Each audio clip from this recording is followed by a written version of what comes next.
Hi, everyone. We are back with Mollie Eliasof. She's a psychotherapist, and she was on last week talking about communication. So if you haven't heard that episode, go check it out because it is so helpful. I think everyone can use help with communication, especially these days.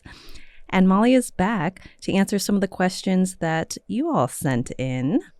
And you all had a lot of questions, so I had to choose. I had to choose some because we're on limited time here.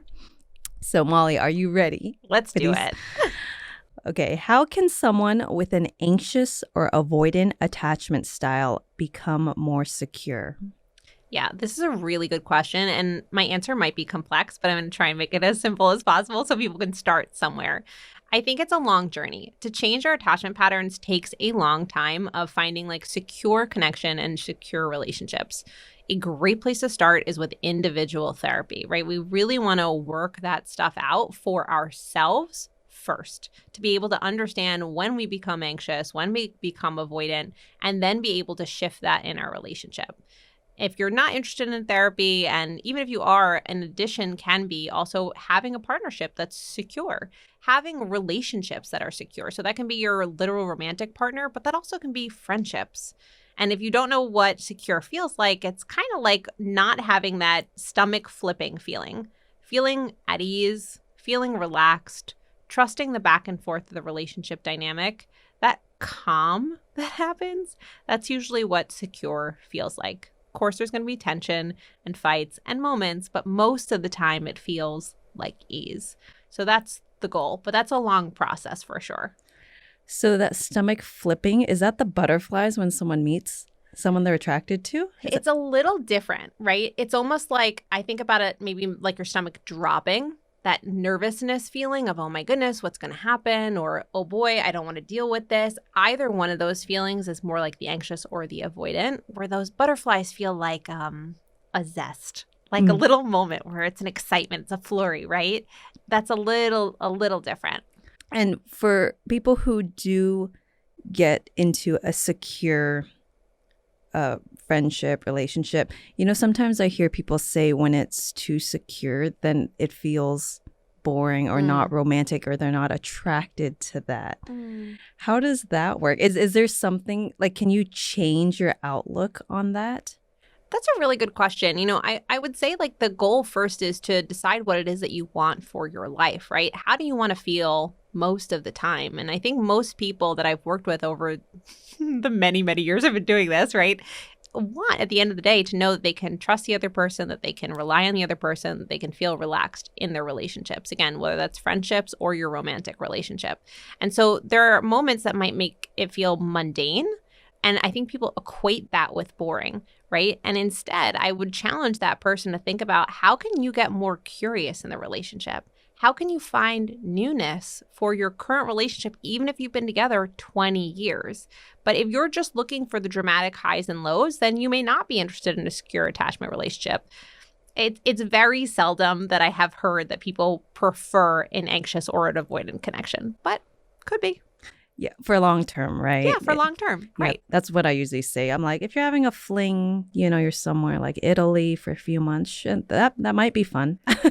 But thinking about forever, and my parents would tell me this, they're like, it's different. You'll choose different when it's your forever person. Yeah. And when I wasn't ready for it, I would always think that sounds so boring to me. Yeah. Until I was ready for it.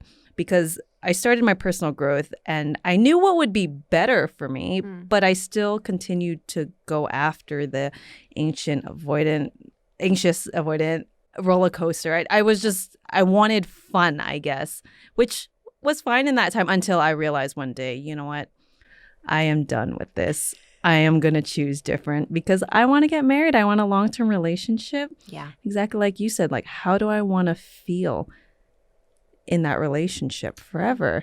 I want it to feel easy. Yep. I want to feel safe, and I want to feel like the best version of myself so I can go out in the world and, feel like I can kick ass. I don't want the main relationship in my life to feel that way.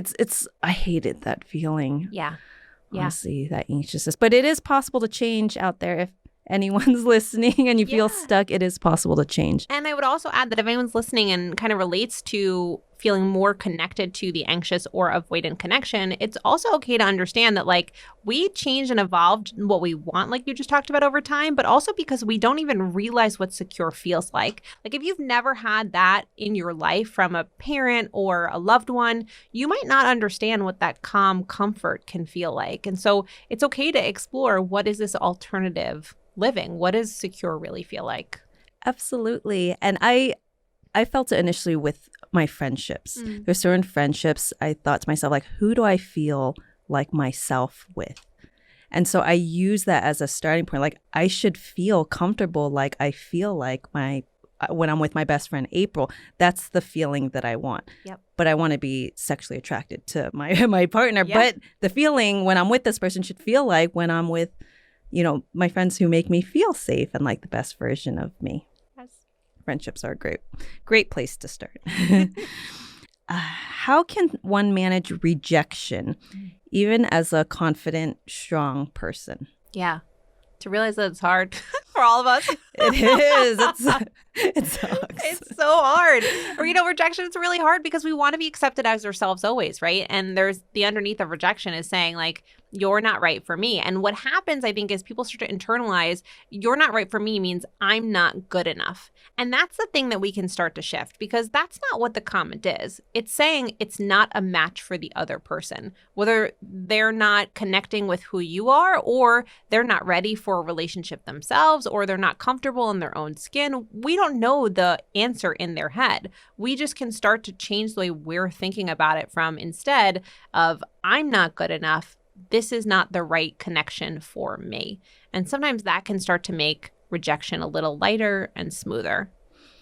Is there any particular exercise someone can do to build more confidence in that area? Or is it just like a muscle? I think it's both, right? So I think a really good small exercise to start is figuring out how you love yourself. So I make people do this who have trouble with this and they hate it. And so I'm sorry if you're going to do this exercise and you hate it, but it usually helps quite a bit, is to take a journal and write down each day at least 3 to 5 things you love about yourself and try and make them different each day. No repeating. So it's a little hard, right? And you want to think not just about, let's say, your physical attributes, but you want to think really broad scope. How do you help other people in your life? How do you show up in this world? How do you give in your job? How are you a person who's special and unique? And then you want to be recording that so you can start to feel that for yourself. And so when you get rejected, it doesn't become a comment on, I don't like you. It's a comment on the things that I have to offer. These wonderful attributes are not right for this person, but it's going to serve someone else, and it's always going to serve me. I love that. And I did that a lot as well. And for some reason, it can sound cheesy, right? This self-love journey. Yeah. I love myself, talking to yourself in the mirror. I love affirmations. I would stick things everywhere, but it works. It really works. And it can take time, but it's almost like rewiring, your brain and how you feel about yourself. And what I realized about myself was I had confidence, and especially in my career and hobbies and things, but I didn't have self-confidence in that when relationships would end, I would make it about me. I'm not good enough. He didn't choose me. All that. There was a lot of pain until I healed that part. And it just turned from all that pain coming out to eventually just this disappointment. Like, oh, that's a bummer. You know, we're not on the same page, but which it just felt good. It felt so relieving because at some point I was like, am I ever going to get there where it doesn't feel painful anymore? Yeah. And I think especially if we get connected to someone, right? It's not just the first date, but we've been dating them for a few months. It's okay to have pain, right? But I think the distinction you're making is such a good one, right? Where really we still hold on to ourselves. So we can have the sadness of the loss of that connection, but also the total love for ourselves, which doesn't shift and doesn't change. That's fantastic. I love that. Self-love. What do you do if you feel alone in a relationship? Oh, I love this question. Figure out how to get more connected. That's the simple answer, right? So I think to think about, where are those gaps in your relationship? Where are there these like walls or barriers that are happening that's making you feel isolated and alone? Does it feel like it's a lack of verbalization? Like there's not so much talking about your inner life, your partner's inner life? Do you feel like your partner is making big life decisions and not sharing much with you? What's leading you to feel like you are alone, right? And being able to identify that becomes really helpful for being able to, one, think about it, and then two, be able to talk about that with your partner. Hey, I'm noticing that you're making some big choices for yourself, like changing your job. You're talking about us moving to another state. Like, I didn't even know you were pondering that. And all of a sudden, you're almost signed with your company to do that. How come we're having this gap in discussion? Like, what's leading you to feel alone and thinking about that? Because it's making me feel alone. So I want to touch base deeper with you about that. That's great, because I've learned that the times that I feel alone, I think it's easy to want to just like get in bed, like kind of shut out the world, which makes it worse, because I'm like, I'm not in the mood to be around people or talk to anyone about it. But I know when I'm in that state, the thing I need to do is talk to someone. Yeah. And even if it's not my husband, it's basically you have to be vulnerable too with where you are. I need to be social. Yeah. Call my friends. That's the best thing to do, because it is connection. It just means there's a lack of connection, but it's your responsibility to create that. Yeah. Right. And at least bring it forward, right? Because like I think we talked about it earlier. I think it's so important we take the pressure off ourselves of like coaxing our partner into connecting with us. We can't do that. All we can do is show up and then try our best to be connected by being vulnerable, just like you were talking about. What if someone feels like they don't have someone to talk about? Because that I think is just in your own head, because as long as there's anyone in your life, maybe they didn't feel safe with, maybe growing up when they tried to talk to someone, they didn't get a good answer or something. So maybe they believe that. Yeah. So, because sometimes I get messages about that. Like it sucks. I feel like I have no one to talk to about this. Yeah. And from a logical standpoint, of course, it's me being logical. I'm thinking, well, you could. All you have to do is pick up the phone and call someone. Yeah. Or even like my life's pretty public on social media. Sometimes I'll just say something in my Instagram stories, whatever's on my mind. And it seems like they respond to it well for some reason. So usually I give that tip. I'm like, if you're trying to grow your personal brand and Instagram, all you do is just you hit record and you say what's on your mind. But the amount of messages I'll get back of, like, thanks for sharing that.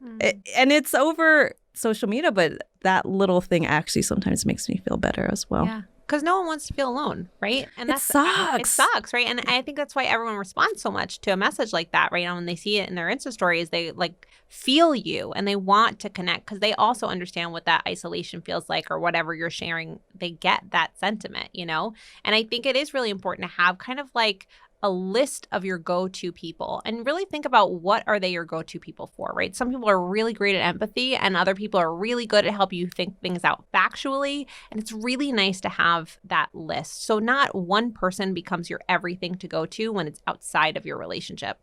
Ideally, your partner becomes the person that you can go to when it's about them eventually. But sometimes we just need a little bit of a broader scope of people to talk to. And I would add, like, having someone you hire to help is also really helpful. So having a therapist or a third party listen, not have bias, and just take in what you're saying can be a huge game changer.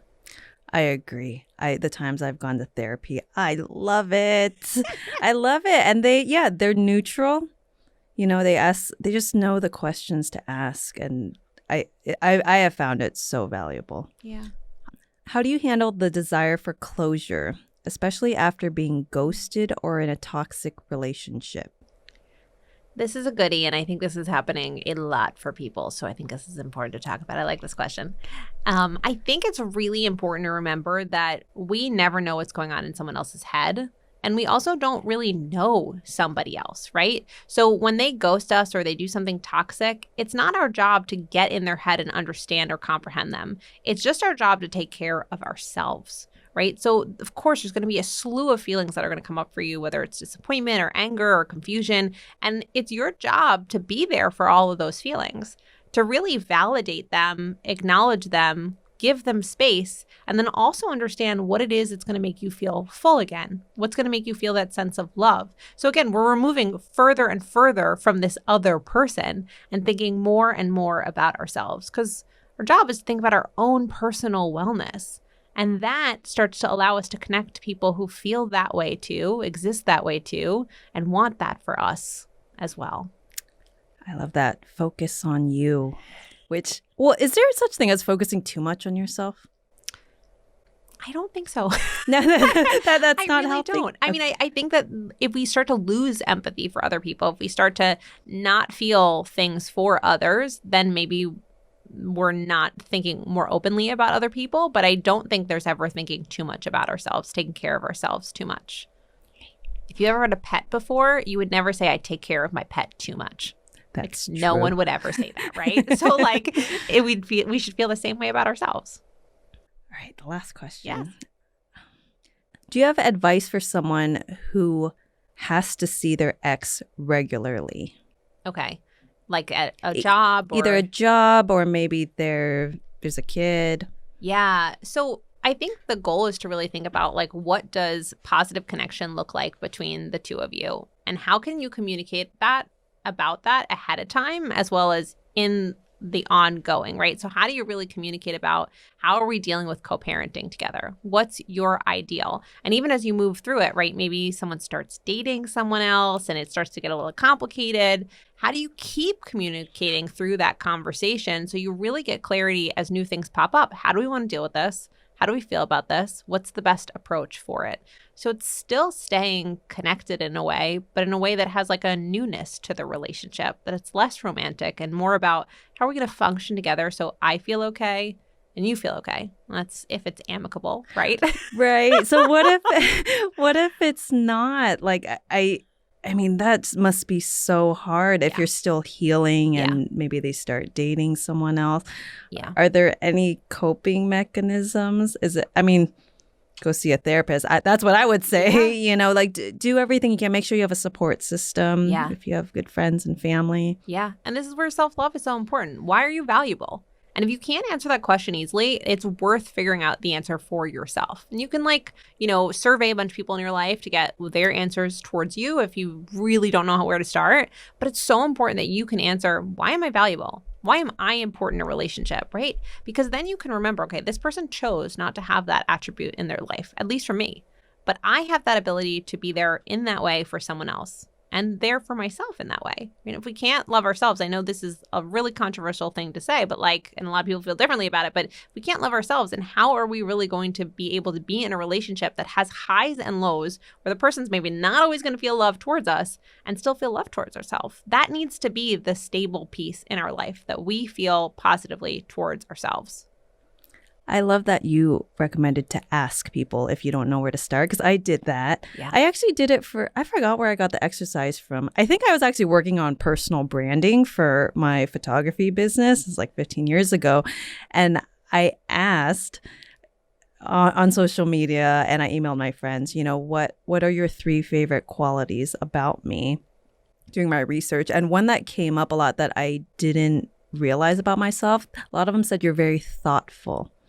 So I used that as one of the descriptive words of my brand because it was true to I'm like, I am really thoughtful. I never thought about that. But it was nice to hear too. It was really nice to hear what people had to say. It was a really nice starting point.